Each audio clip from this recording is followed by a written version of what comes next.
Assalamualaikum warahmatullahi taala wabarakatuh. A'udzu billahi minasyaitonir rajim. Bismillahirrahmanirrahim.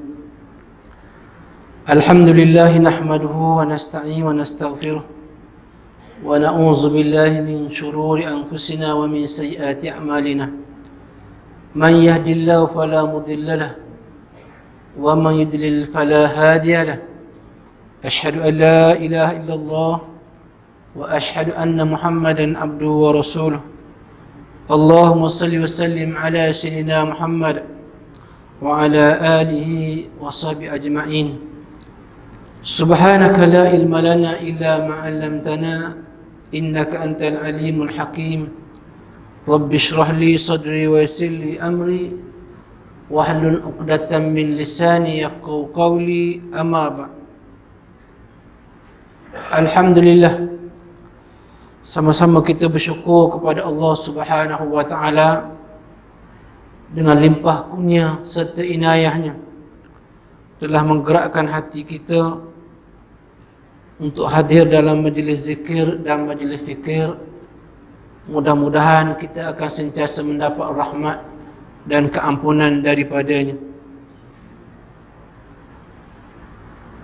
Yang pertama, kita mengucapkan syukur itu kerana syukur, dengan syukur itulah kita dapat hadir ke rumah Allah ini dalam nak mendalami ilmu, dalam nak berzikir, kerana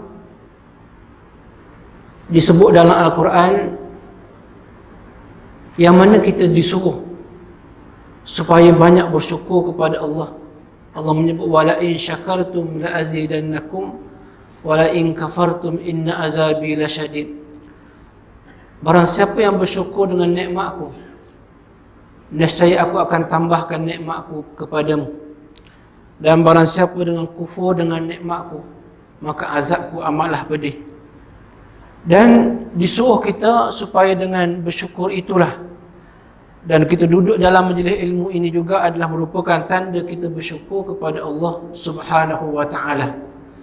Jadi bila kita mendengar ilmu, maksudnya kita bersyukur kepada Allah Subhanahu wa taala. Apatah lagi dengan azam di tahun baru masih ini 2019, kita menanamkan azam untuk menambahkan amal ibadat kita kepada Allah. Sama ada dalam kerja buat kita seharian ataupun dalam sama ada dengan ibadat kita dengan Allah Ta'ala. Tetapi kita kena ingat bahawa dalam kita buat kerja seharian, nak cari rezeki dan sebagainya, maka kita kena ikut prosedur. Kerana apa yang kita buat itu adalah merupakan satu ibadah kepada Allah Ta'ala. Walaupun kita cari rezeki, walaupun kita membantu orang dan sebagainya. Sebab syarat yang dikatakan semua kerja yang kita buat itu adalah ibadah dengan beberapa syarat. Syarat yang pertama, kerja yang kita buat itu adalah dengan ikhlas kerana Allah Ta'ala. Maksudnya bila kita buat kerja apa sahaja, kita kerja dengan majikan kita 8 pagi hingga 5 petang, kita buat kerja dengan ikhlas kerana lillahi ta'ala, cukup bulan kita dapat gaji dan ibadah kita dapat. Tetapi kalau kita niat kerja nak dapat duit, cukup bulan dapat duit, maka kita dapatlah gaji ataupun duit itu, tetapi ianya tidak jadi ibadah. Tetapi kalau kita niat ibadah kita, kerja kita cari rezeki kerana Allah Ta'ala, rezeki kita dapat, ibadah kita dapat dan gaji kita dapat. Jadi yang pertama, syarat yang pertama, kerja yang kita buat itu adalah dengan niat ikhlas kerana Allah Ta'ala. Syarat yang kedua ialah kerja yang kita buat itu ialah dengan penuh sungguh-sungguh. Maksudnya bukan kita buat ala kadar, tetapi dengan sungguh-sungguh dengan kerana Allah. Sama ada ketua majikan kita nampak ke tak nampak ke, kita tetap buat kerja kerana kita tahu Allah melihat apa yang kita buat. Jadi kita buat kerja dengan penuh kesungguhan, maka dia jadi ibadah. Yang ketiga, syarat yang ketiga ialah Kerja yang kita buat itu ialah dengan penuh kejujuran dengan amanah.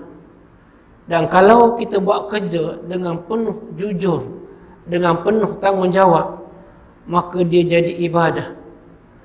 Kerana dia berkaitan dengan keberkatan. Maksudnya kalau kerja kita buat amanah kita tunaikan dan kita jalankan dengan baik, maka kita sudah menunaikan tanggungjawab. Dan bila tanggungjawab kita buat dengan baik, dengan sempurnanya, maka sudah tentulah kita akan mendapat pahala ibadah. Dan kesemuanya ini, bahawa tanggungjawab ini akan dipersoalkan nanti. Kullukum ra'in wa kullukum mas'ulun an ra'iyati. Setiap kamu adalah pemimpin, dan setiap pemimpin kena bertanggungjawab dengan orang-orang yang dipimpinnya. Termasuk kita, bahawa kita juga adalah sebagai pemimpin, maka kita kena bertanggungjawab dengan apa yang kita buat. Dan yang keempat, syarat yang keempat ialah kerja yang kita buat itu janganlah sampai kita meninggalkan tuntutan solat kepada Allah Ta'ala. Kita kerja pagi sampai petang cari rezeki, tetapi kalaulah kerja yang kita buat itu sampai meninggalkan tuntutan solat kepada Allah, maka kerja itu tidak jadi ibadah, bahkan menjadi haram. Maka rezeki itu tidak jadi ibadah kepada kita. Jadi sebab itu, rezeki yang kita cari bukan semata-mata dapat duit ataupun wang, dia berkaitan dengan keberkatan ahli keluarga kita. Jadi kalau rezeki yang tidak barakah, macam mana keluarga kita nak mendapat keberkatan daripada Allah Subhanahu wa taala? Dan yang kelima, syarat yang kelima ialah kerja yang kita buat itu janganlah sampai kita menipu orang, kita menganiaya orang, kita menzalimi orang, kita fitnah orang. Bila kerja yang kita buat menimbulkan perkara yang keburukan, maka kerja itu dia tidak jadi ibadah. Dia tidak jadi ibadah, bahkan mendatangkan dosa kepada kita. Jadi kita dengan semangat, dengan semangat tahun baru, kita nak supaya semua kerja yang kita buat itu adalah kerja yang mendapat ibadah kepada Allah Ta'ala. Dan sama juga dalam soal kita nak dapatkan rezeki, maka kita kena ingat cara untuk kita nak dapat rezeki, supaya rezeki itu ialah mendapat keberkatan, mudah kita tarik rezeki. Yang pertama ialah kita hendaklah banyakkan rezeki, nak tarik rezeki dengan cara banyak bersedekah. Dan dalam Quran Allah menyebut innallaha hayyizul mutasaddiqin, sesungguhnya Allah akan membalas orang-orang yang bersedekah. Jadi syarat yang pertama kita nak tarik rezeki itu ialah dengan banyak bersedekah kepada Allah Subhanahu wa taala. Dan dalam rezeki yang kita bagi, derma sumbangan yang kita bagi itu, jangan sampai kita mengharapkan balasan. Jangan sampai kita mengharapkan balasan. Jadi kalau kita memberi sesuatu adalah dengan penuh keikhlasan, maka sudah tentulah Allah akan membalasnya. Dan syarat yang kedua, kita nak tarik rezeki itu ialah dengan menarik rezeki dengan cara berdoa kepada Allah Subhanahu wa taala. Kerana kita yakin disebut dalam hadis la yaruddul qada illa biddu'a. Tidak akan berubah qada itu melainkan dengan doa. Jadi banyakkan kita berdoa kepada Allah Subhanahu wa taala supaya rezeki yang kita dapat itu adalah rezeki yang barakah. Dan yang ketiga ialah hendaklah kita banyak mengamalkan, sentiasa mengamalkan solat sunat duha. Kerana itu adalah satu cara, kaedah kita nak menarik rezeki supaya rezeki itu sentiasa barakah. Cuma kita kena ingat bahawa rezeki bukan dalam bentuk maddi ataupun bukan dalam bentuk kebendaan semata-mata yang kita nampak. Kadang kita lihat kita datang dapat mari majlis ilmu, duduk dalam majlis ilmu, kita dengar walaupun tak faham pun, itu adalah merupakan satu rezeki yang Allah kurniakan kepada kita. Dalam hadis kata Rasulullah, nikmatani maghbu katsiran minan nas, as-sihhatu wal firaq. Dua nikmat yang kebanyakan manusia lalai dan alpa. Itulah nikmat sehat dan nikmat lapang masa. Jadi kita dengan nikmat sehat, dengan nikmat lapang masa yang ada pada kita ini, kita boleh mari tiap-tiap malam dengar kuliah dan sebagainya, maka sudah tentulah kita menghargai nikmat sehat dan nikmat lapang masa yang Allah berikan kepada kita. Ada orang dia tak sihat, tetapi dia lapang masa. Ada orang dia lapang masa, tetapi dia tidak sihat. Tapi kita dua-dua Allah bagi nikmat sihat dan nikmat lapang masa. Jadi alhamdulillah. Sebab itu saya katakan tadi, banyaklah kita bersyukur kepada Allah, kepada Allah. Kerana hanya sedikit sahaja di kalangan kamu yang bersyukur. Qul huwallazi ansha'akum wa ja'ala lakumus sam'a wal absara wal af'idah qalilan ma tashkurun. Katakanlah, Allah lah menjadi penglihatan kepada kamu. Allah lah menjadi membuat pendengaran kepada kamu. Tetapi hanya sedikit sahaja di kalangan kamu yang bersyukur kepada Allah Subhanahu wa taala. Sebab itu di ucapan awal saya katakan tadi, hendaklah yang pertama sekali bila kita duduk dalam majlis ilmu ini, banyakkan bersyukur kepada Allah suatu kerana itu adalah nikmat yang besar yang patut kita hargai, kerana Allah memberi inayah kepada kita, petunjuk kita untuk duduk dalam majlis ilmu. Mudah-mudahan kita sentiasa istiqamah ketika duduk dalam majlis ilmu ini. Kerana kita ingat ya, tuan-tuan, masa yang berlalu dia tidak akan berulang kembali. Masa yang berlalu dia tidak akan berulang kembali. Seperti air yang mudik ke hilir, dia tidak akan balik ke hulu. Jadi hargailah masa, kerana masa itu adalah penting kepada kita dan dia tidak akan berulang kembali seperti mana masa yang lalu. Itu adalah sebagai mukaddimah pada malam ini. Kita sambung kitab kita dalam halaman muka surat kitab Bidayatul Hidayah karangan Imam Al-Ghazali, kalau tak salah saya dalam muka surat 120, betul kan? 120 kan? Betul ya? Okay, saya ulang sedikit. Dalam muka surat 119 yang lalu, dia nak membicarakan tentang cara untuk meninggalkan maksiat yang zahir. Okay, dalam kita dah bicarakan dulu tentang yang berkaitan dengan maksiat ataupun kesalahan dosa yang berkaitan dengan anggota kita.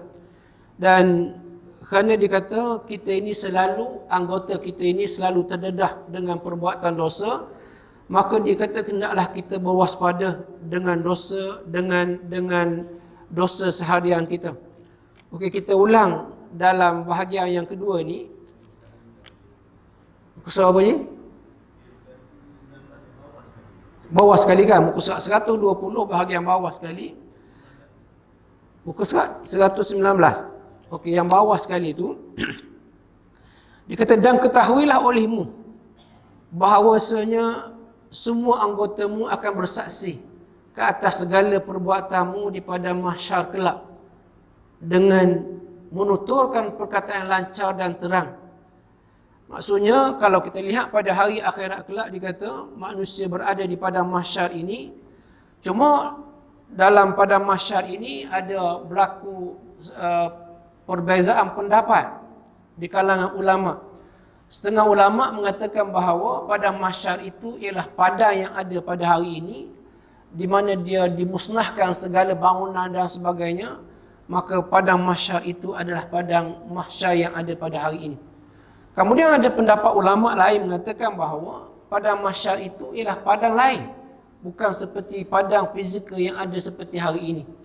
Okey, wallahu alam. Tetapi petelikan itu kita pun tak tahu, kerana itu adalah perkara yang di luar tabi'i kita, akal kita tak mampu nak kaji sama ada dalam bentuk yang ada hari ini ataupun padang lain, wallahu alam. Tetapi kita tahu bahawa pasti kiamat itu akan berlaku kan. Inna sa'ata atiyata akadu ukhfiha litujzi kulli nafsin bima tas'a.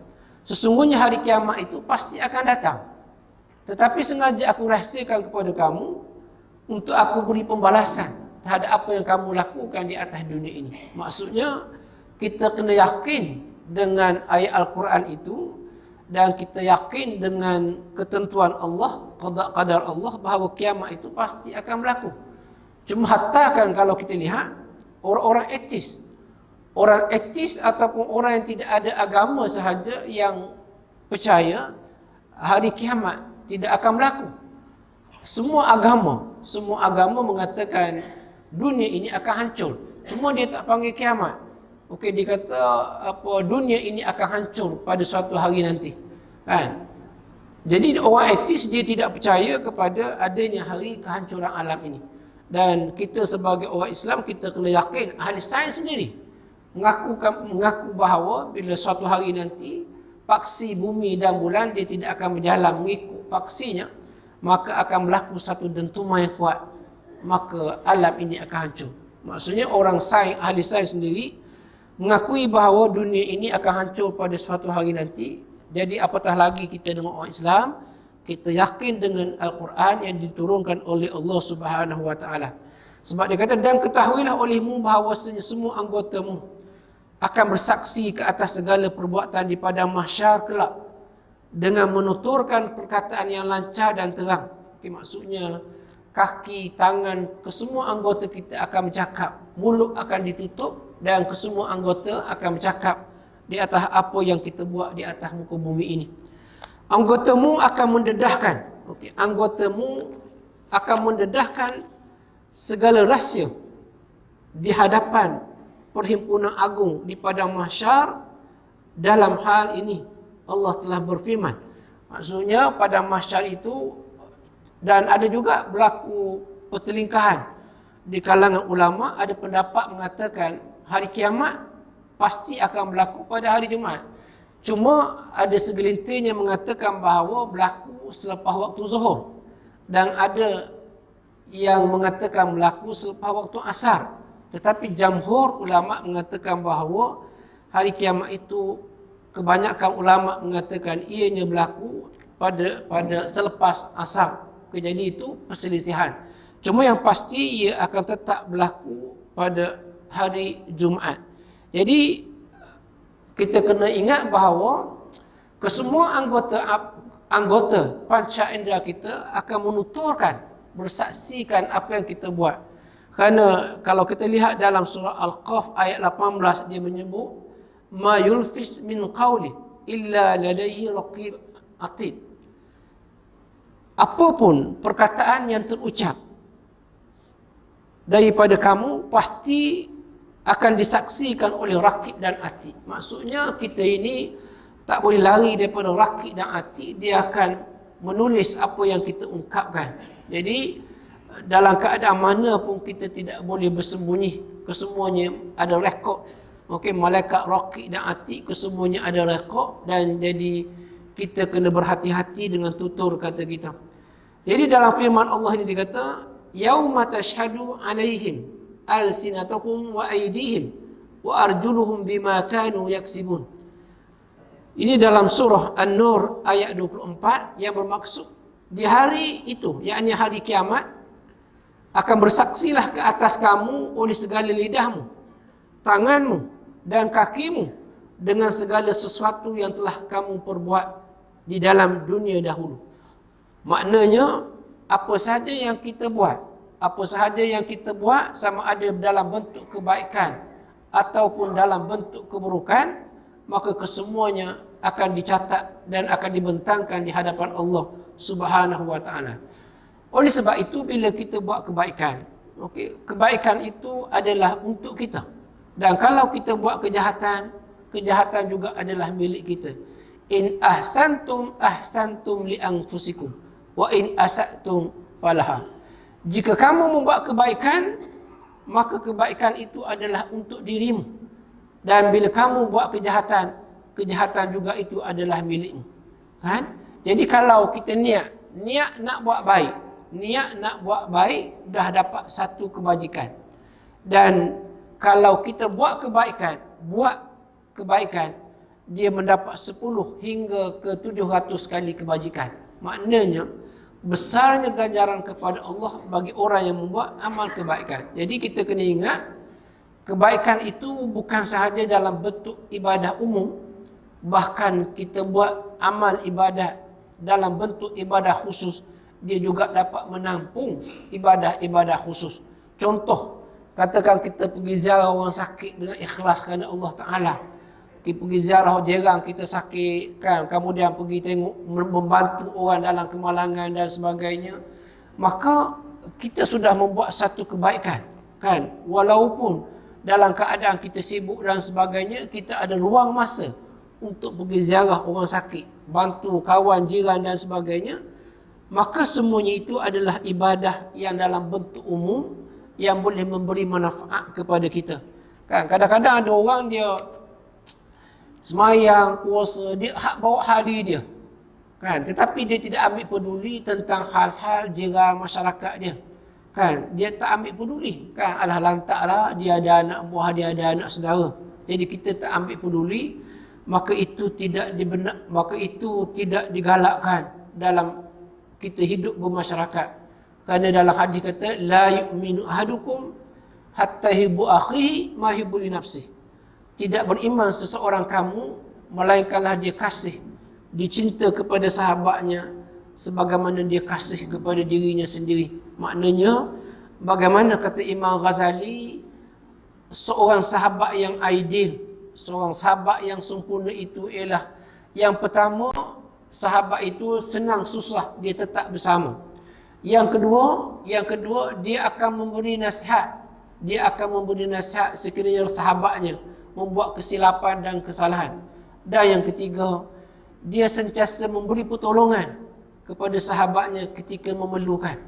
Dan yang keempat, dia kata sama ada sahabat itu ialah orang yang sentiasa dia mengajak ke arah kebaikan. Dia sentiasa mengajak kawan dia, sahabat dia ke arah kebaikan. Maka itu kata Imam Ghazali, maksudnya sahabat yang ideal yang memberi kebaikan kepada kamu. Jadi kalau kita buat kebaikan, sebenarnya Allah kata dalam Quran, wa man ahsanu qawlan mimman da'a ilallahi wa amila shalihan. Siapa lagi yang terbaik di kalangan kamu melainkan orang yang mengajak ke arah kebaikan dan orang yang melakukan amal soleh. Maksudnya kita buat kebaikan, ajak sahabat-sahabat kita buat ke arah kebaikan, maka sudah tentulah kita akan mendapat manfaat. Dengan cara teknologi yang ada ini, banyak cara kita boleh buat kebajikan, kan? Boleh buat kebaikan dengan macam-macam cara. Mungkin nak ajak kawan ke arah kebaikan dan sebagainya, kan? Cuma kita ni kadang-kadang baguslah kita nak bersahabat tu, kan? Berwhatsapp dengan rakan-rakan, cuma ajak minum kopi je, kan? Sampai pukul tu, okey, lepas subuh hari ni kita di kedai Taman Tenaga 7 pagi hingga 8 pagi. Jadi pergi sampai 20 orang. Baguslah merapatkan silaturahim, kan? Tapi kita hendaklah ajak juga sahabat kita sambil-sambil minum dan sebagainya ke arah kebaikan, pergi dengar kuliah, pergi dengar mengaji, membetulkan bacaan Quran dan sebagainya, kerana itu adalah untuk kebaikan kita bersama. Okey, jadi kemudian dalam ayat ini Allah dikata, Allah berfirman lagi, okey, dalam halaman yang sama tu Allah berfirman lagi, al-yawma nakhtimu ala afwaihim wa tukallimuna aydihim wa tashhadu arjuluhum bima kanu yaksibun. Ini yang kita biasa baca dalam surah Yasin, kan?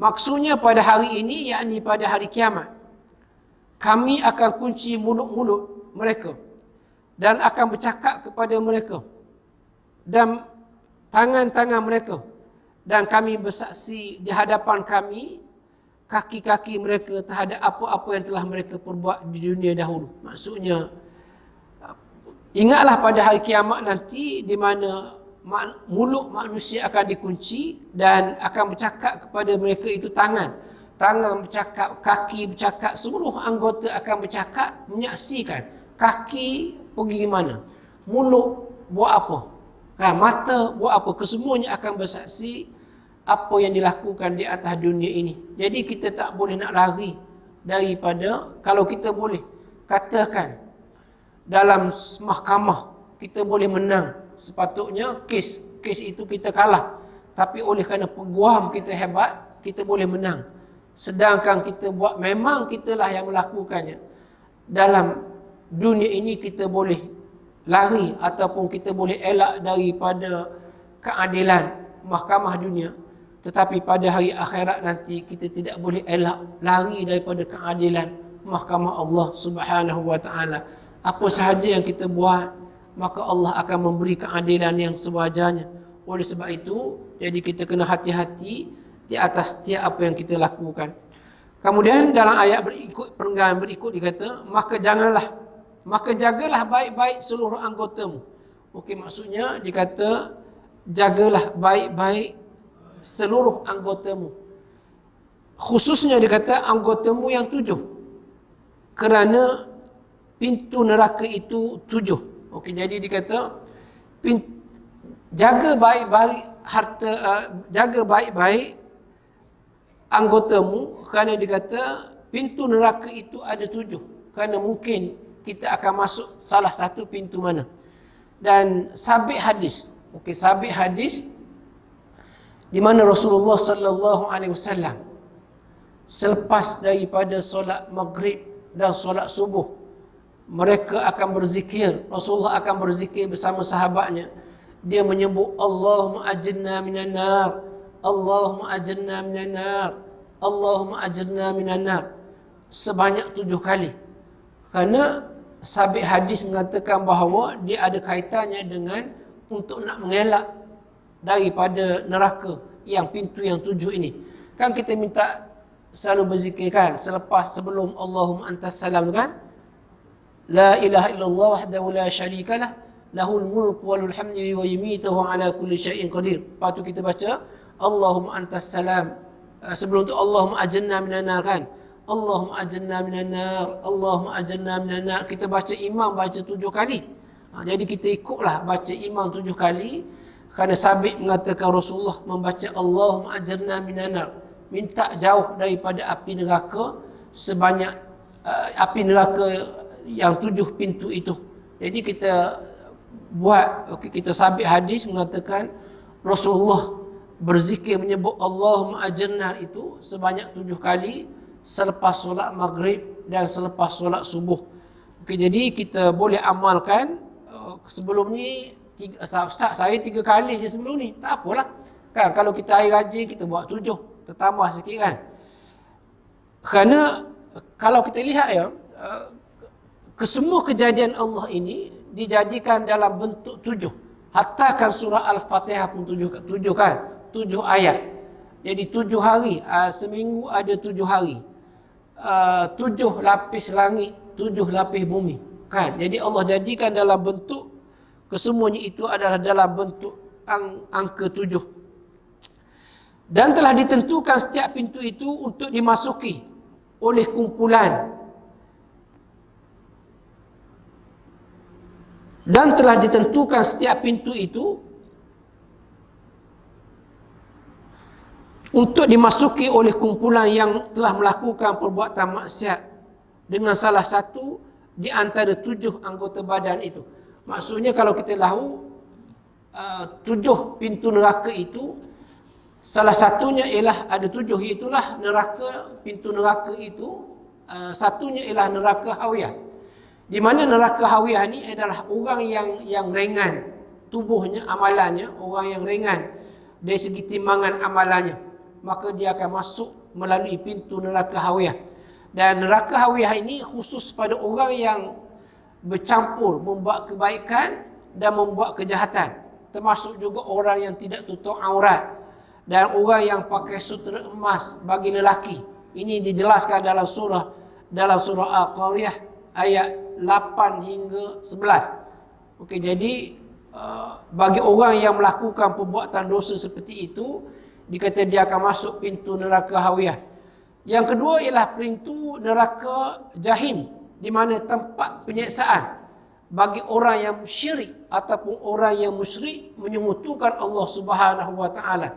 Orang yang jenis ini dia sembah sapi, dia sembah patung dan sebagainya, menyembah perkara-perkara yang boleh buat syirik kepada Allah Subhanahu wa taala, maka itu termasuk dalam orang yang kategori dia biasa boleh melihat, tapi dia kata sejak kebelakangan ini dia kata dia tidak boleh melihat. Lalu dia pergi berjumpa seorang tabib, seorang doktor perawat. Lalu tabib itu dia kata sepanjang dalam masa 2 minggu ini, dia kata hendaklah kamu tidak boleh kenakan air di matamu. Dia kata hendaklah kamu sabar dan hendaklah kamu tahan, jangan bagi kena air mata kamu. Dan Junaid al-Baghdadi ini adalah merupakan seorang yang hamba yang taat kepada Allah Subhanahu wa taala. Kemudian bila waktu solat, bila waktu solat, tiap-tiap kali waktu solat, dia tetap mengambil wuduk. Dia tetap mengambil wuduk, basuh muka dia dan sudah tentulah terkena mata. Dan pada satu malam dia bermimpi bahawa matanya boleh melihat semula. Dan bila keesokan harinya, bila waktu maghrib, dia ambil wuduk, basuh muka. Kemudian waktu isyak, dia basuh muka. Waktu subuh keesokannya, ambil wuduk, basuh muka. Dan pada keesokan paginya, bila dia bermimpi dan bila hari siangnya, rupa-rupanya mata dia dapat melihat semula. Lalu dia pergi jumpa seorang tabi yang beragama Yahudi tadi. Lalu dia ceritalah bahawa dia telah boleh melihat. Dan dia kata, setiap kali waktu solat aku mengambil wuduk. Kemudian tabib itu, doktor tadi, perawat tadi, dia rasa kagum dengan petua yang diamalkan oleh Junaid al-Baghdadi ini. Lalu akhirnya daripada dia berbangsa Yahudi, akhirnya dia memeluk agama Islam. Cerita daripada kisah Junaid al-Baghdadi. Jadi saya nak ceritanya ialah bagaimana kita hendaklah jaga pandangan. Mata kita ini kadang-kadang bukan mata zahir yang tak nampak, sebenarnya mata hati yang tidak nampak. Jadi kita kena jaga. Jadi dalam bab ini hendaklah menjaga mata. Mata sebenarnya diciptakan oleh Allah Ta'ala untuk engkau dapat melihat segala sesuatu, sehingga engkau dapat menggunakannya dalam menunaikan segala hajatmu, dan engkau dapat melihat dengan matamu akan keajaiban ciptaan langit dan bumi. Maksudnya Allah kurniakan kepada kita mata. Jadi mata ni dikata gunakanlah sebaiknya untuk melihat kebesaran Allah, keajaiban Allah dan sebagainya. Mudah-mudahan dikata kita akan mendapat keagungan daripada Allah Subhanahu wa taala. Dan hatta kan kalau kita lihat orang yang buta, hatinya lebih terang daripada orang yang celik. Kenapa? Dia melihat dengan pandangan mata hati. Kalau kita pergi uruk dengan orang buta kan, dia tak nampak. Tapi bila dia uruk badan kita, kan, lebih selesa, sedap, dia tahu urat kat mana terseliuh dan sebagainya. Kenapa? Kerana dilihat dengan pandangan mata hati. Sama juga dengan kisah kita baca, ya, kisah seorang pengemis yang beragama Yahudi yang buta di zaman Rasulullah sallallahu alaihi wasallam. Di mana setiap pagi Rasulullah sallallahu alaihi wasallam di pasar di Madinah, di mana ada seorang pengemis. Mungkin ketika berada di pasar itu, dan Rasulullah setiap kali Rasulullah datang, dia akan menyuap tanpa menyembunyikan suara. Dia akan suap dengan makanan lemah lembut kepada seorang pengemis Yahudi tadi. Lalu bila pengemis ni, dia sentiasa bila orang datang kepada dia minta bagi sumbangan, beri letak duit dan sebagainya. Lalu pengemis ni kata, jangan kamu dengar percakapan Nabi Muhammad sallallahu alaihi wasallam. Dia seorang yang bohong. Dia seorang yang ahli sihir. Dia seorang penipu. Jadi setiap kali orang lalu ke situ, maka dia akan membuat fitnah bahawa Nabi Muhammad adalah seorang pembohong, pemfitnah. Jadi jangan kamu dengar apa yang diungkapkan oleh Nabi Muhammad sallallahu alaihi wasallam. Dan setiap pagi Nabi Rasulullah kita menyuapkan makanan dengan lembut ke dalam mulutnya dan dia makan. Dan ketika itulah juga dia tidak kenal orang yang menyuapkan itu adalah Nabi Muhammad sallallahu alaihi wasallam. Dan di ketika itulah dia berkata macam-macam kepada Nabi Muhammad sallallahu alaihi wasallam.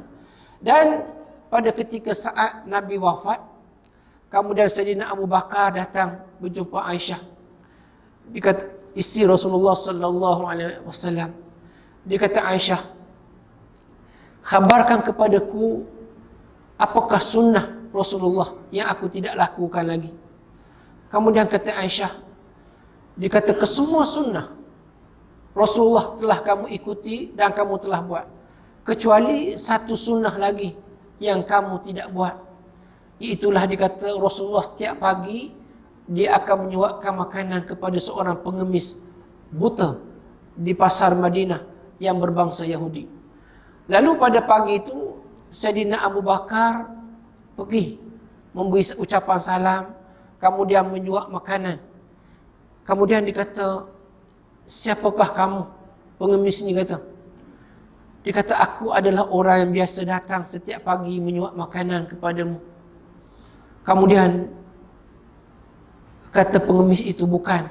Kamu bukan orang yang menyuapkan aku setiap hari. Lalu Abu Bakar menangis. Dia kata, sesungguhnya orang yang datang setiap pagi menyuap makanan kepada kamu telah meninggal dunia. Lalu ketika itu dia menangis. Dan kata Abu Bakar, dia adalah Nabi Muhammad sallallahu alaihi wasallam. Lalu ketika itulah pengemis itu memeluk dan menangis Abu Bakar. Dia kata, aku mengejek, aku memfitnah selama ini. Rupa-rupanya dia adalah Nabi Muhammad sallallahu alaihi wasallam. Dan ketika itulah pengemis buta tadi memeluk, mengucap kalimah syahadah dengan Sayyidina Abu Bakar. Maknanya nak ceritanya bahawa walaupun ungkapan dikatakan apa sahaja, tetapi Nabi tetap membuat kebaikan. Walaupun orang kata macam mana sekalipun, dia tetap membuat kebaikan kepada orang yang memfitnah, orang yang berkata kepadanya bohong dan sebagainya. Jadi itulah sifat Rasulullah sallallahu alaihi wasallam, dengan kebaikan yang ada pada dirinya, dengan akhlak yang ditunjukkan, maka orang telah masuk Islam kerana sifat tingkah lakunya. Jadi mudah-mudahan kita boleh ambil pengajaran daripada apa cerita yang berkenaan. Dikata kemudian dalam ini dikata supaya engkau dapat mengambil iktibar. Mengambil iktibar daripadanya. Maksudnya dengan penggunaan mata, bila kita lihat dengan pandangan mata zahir, maka kita ambil panduan. Kerana dalam Quran kata fa'atabiru ya ulil absar. Maka ambillah pengajaran, wahai orang-orang yang mempunyai penglihatan. Jadi disuruh kita. Dalam Quran disebut afala yaqilun, afala yubsirun. Kenapa kamu tidak berfikir? Afala yubsirun, kenapa kamu tidak melihat? Kan kita melihat kebesaran Allah Subhanahu wa taala dan sebagainya. Kita lihat contohkan hujung-hujung tahun bila kisah tsunami berlaku dan sebagainya, patutnya kita mengambil pengajaran. Dalam sekelip mata sahaja, semua bumi Allah ini boleh musnah. Jadi dengan kekuasaan yang ada pada ada pada Allah Subhanahu wa taala, sepatutnya dikata kita ambil pengajaran tentang peristiwa yang berlaku, kan? Tentang peristiwa yang berlaku di atas dunia ini, maka kita ambil pengajaran supaya dia memberi manfaat kepada kita. Dikata, maka peliharalah matamu daripada 4 perkara. Untuk nak mengelak daripada pandangan, menjaga mata ini, dikata ambil 4 perkara tentang pandangan mata kita. Dikata apa dia? Satu, dikata melihat perempuan yang bukan, jaga mata kita. Hinaan. Bila kita lihat sesuatu, dikata lihat orang yang dalam keadaan cacat dan sebagainya, jangan kita pandang hina. Kan? Jangan kita pandang hina, mungkin ada hikmah di sebaliknya. Hatta kan kalau kita lihat kepada Rasulullah sallallahu alaihi wasallam sendiri, bila mana berlaku pada suatu hari ada seorang, 2 orang tetamu datang. Lalu bila Rasulullah tidak ada, kemudian Aisyah minta, dikata Rasulullah tak ada kat rumah, maka baliklah kamu. Bila Rasulullah balik, Aisyah pun beritahu. Dia kata, ya Rasulullah, tadi ada 2 orang lelaki pendek datang nak berjumpa dengan kamu. Kemudian Rasulullah kata, Aisyah, dia kata, Aisyah, jangan kamu hina seseorang dengan perkataan itu. Sebut dengan sebaiknya. Dan hendaklah kamu mencari 2 orang itu, hendaklah kamu pergi minta maaf. Kan? Aisyah nak tunjukkan, tak tahu nama, dia kata 2 orang lelaki pendek yang selalu berjumpa kamu, nak datang berjumpa kamu. Maknanya Rasulullah kata, Aisyah, jangan kamu ungkap dengan perkataan hina seperti itu. Maksudnya Rasulullah pesan sampai, maksudnya dia tak nak menghinakan, tetapi Rasulullah kata, jangan kamu ungkap seperti itu. Maknanya kalau kita kata dua orang lelaki pendek itu pun, itu dah maksud memberi penghinaan. Apatah lagi kita fitnah, kita herdik, kita kata macam-macam. Jadi kita kata, jangan kita melihat seseorang dengan pandangan penghinaan. Kan? Kita diberi panca indera yang lengkap, maka kita bersyukur kepada Allah Subhanahu Wa Taala. Kita kena jaga ya, setiap keburukan yang ada pada orang mesti ada kebaikan pada dirinya. Okey, kecacatan itu mungkin adalah anugerah Allah Subhanahu Wa Taala, dan kita lihat orang yang bukan bererti dia cacat, dia tidak boleh melakukan segala-galanya. Bahkan itu adalah merupakan satu ujian kepada dirinya. Yang keempat dia kata melihat keaiban orang lain. Okey, jadi dia kata hendaklah pelihara matamu dengan melihat keaiban orang lain. Kadang-kadang kita mudah melihat keaiban orang. Bila kita lihat sesuatu, kita mudah sebar. Kan, umpama dalam hari ni, dalam Facebook, dalam WhatsApp dan sebagainya, kita mudah menceritakan keaiban pada orang lain. Bila kita lihat sesuatu, kadang-kadang kita lihat tengok orang aksiden, kemalangan dan sebagainya kan, kita ambil gambar-gambar yang tak sepatutnya, kemudian kita hantar gambar dalam keadaan mayat itu dalam keadaan aib dan sebagainya. Jadi sepatutnya kita tidak viralkan gambar-gambar yang seperti itu, kerana dia boleh memberi keaiban. Jadi sebab dia kata hendaklah jaga pandangan matamu dengan melihat keaiban orang lain. Jadi kita sepatutnya kita minta ampun kepada Allah Subhanahu Wa Taala supaya kita tidak termasuk dalam golongan orang yang tidak jaga mata ni. Sebab dia kata pandangan maksiat zahir itu adalah bermula daripada mata. Jadi dia kata hati-hati dengan pandangan mata kita. Okey, kemudian yang berikutnya ialah tentang kedua ni ialah menjaga telinga. Okey, ini oleh kerana syak dah masuk. Jadi kita akan dalam bahagian kedua, pasal kedua dia kata bagaimana kita nak pelihara daripada menjaga telinga kita. Dan Imam Ghazali begitu teliti dalam hal-hal menjaga panca indera. Jadi sebab itulah tuan-tuan, kita hendaklah jaga panca indera kita keseluruhannya dalam keadaan baik. Mudah-mudahan kita akan sentiasa mendapat petunjuk dan hidayah daripadanya. Dan bila kita gerak sesuatu itu, kita menggerakkan dengan hati, maka sudah tentulah dia akan mendapat petunjuk daripada Allah Subhanahu Wa Taala. Saya ingat lagi pernah saya baca satu artikel di mana bekas hakim negara Tun Saleh Abbas, mungkin dia menceritakan dalam artikel, dia kata setiap kali dia melihat pandangan sesuatu ini, dia kata hendaklah dengan pandangan mata hati. Jadi dia kata sebelum beliau nak menjatuhkan mahkamah, nak jatuhkan hukum, sesuatu hukum, nak membicarakan, nak membuat keadilan, dia minta bangun sembahyang hajat kepada Allah, minta supaya Allah beri terang hati dia, tunjuk dengan pandangan mata hati, gerakkan mata hati dia untuk nak menjatuhkan hukuman. Maksudnya kita ni, sesuatu itu adalah melalui gerak hati. Kita buat sesuatu melalui gerak hati. Dan gerak hati itu sebenarnya adalah datang daripada nur hidayah daripada Allah Ta'ala. Jadi kalau orang yang sentiasa bermunajat kepada Allah, jadi dia buat sesuatu, maka sudah tentulah dia mendapat petunjuk dan hidayah daripada Allah Subhanahu Wa Taala. Jadi sebab itu saya katakan tadi bahawa jaga mata ini, yang penting ialah kita jaga mata hati, kerana mata hati itu sebenarnya adalah mata yang sebenar, yang mendapat petunjuk daripada Allah Subhanahu Wa Taala. Okey, sekadar itu untuk malam ni. Aku qauli hadza wa astaghfirullahal azim li wa lakum. Wassalamualaikum warahmatullahi taala wabarakatuh. Kita akhiri dengan suratul Asr dan tasbih kafar. Subhanakallah bika asyhadu an la ilaha illa anta astaghfiruka wa atubu ilaik. A'udzu billahi minasyaitonir rajim. Bismillahirrahmanirrahim. Alhamdulillahi rabbil alamin, hamdan yuwafi ni'amahu yukafi'u mazidah. Ya Rabbana lakal hamdu kama yanbaghi li jalali wajhika wa 'azimi sultani. Allahumma iftah 'alaina futuhal 'arifin warzuqna fahman nabiyyin bija'il khatamil mursalin. Allahumma faqihna fid din wa 'allimna ta'ayyuhdina siratakal mustaqim.